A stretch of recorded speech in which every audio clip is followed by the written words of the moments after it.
as Mervyn said, besides being a painter, I also write books, self-help books mostly.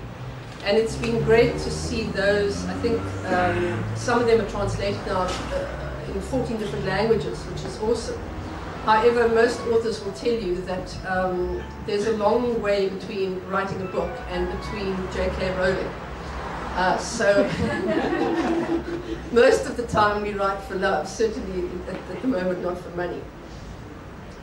This actual book came about probably because I was teaching Brenda, my buddy here, art, and she came up to me and she said, you know, Anne, you've got so much potential, but I just don't see you fulfilling it.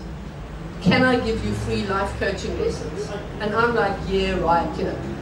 But I took it up because she so convinced me with her sincerity, and it was quite one of the hardest processes I've done, because there's no way to hide, there's no one that you can blame. You have to accept responsibility for everything and, you know, and everyone in your life. And at the same time, I was attending lectures where they were talking about the subconscious and the effect that that has on our ability to manifest what it is we want in life. So the two kind of combined together with a weekend in Clarence, where I was hosted by the Blow Donkey Gallery there, and that's where I wrote the book. Because as we know, it's not a particularly long book, you know, so I could write it in a weekend. Basically, the book is about service delivery. I'm very aware in this country how bad the service delivery is, and I just felt that rather than sit and moan about it, actually I could do something about it. And that's what this little book is. It's saying, if we can get the individual person to understand the value of doing what they say they're going to do by when they say they're going to do it, it will affect not only the places they work for and the corporations they work for, but actually the country and the world as a whole. It's been quite an interesting process to see, because obviously as a coach, I watch my clients do better in life and improve conditions and get what they want. But not many of them are as committed as Anne has been. And it's amazing, because when I read that book, I just realized how much Anne had actually gotten and how simple the process really is, even though this is what I do and this is what I live. So if anybody hasn't bought that book, buy it and live by it, and your life will change. It's really that simple.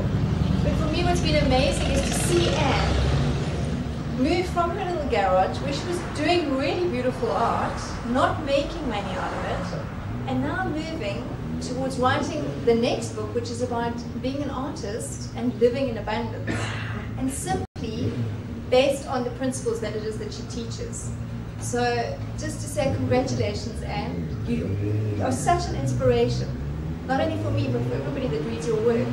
And the thing is, to live what you preach is something that's very rare in people. So integrity, commitment, responsibility, and accountability, and is the epitome of that.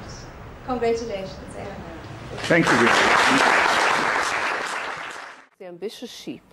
Really, I wrote because I'm on a mission. I believe service delivery in many areas in this country is extremely poor.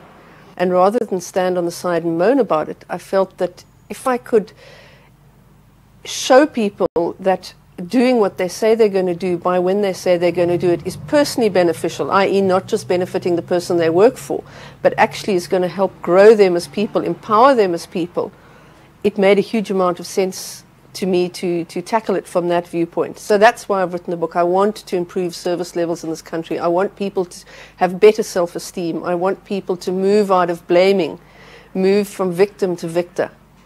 And that's really why I put the book in a simple, easy-to-read format, so that sort of from 8 to 80 years old, people can get the simple analogy, and yet there's, I believe, a lot of ancient and profound teachings in that simple analogy.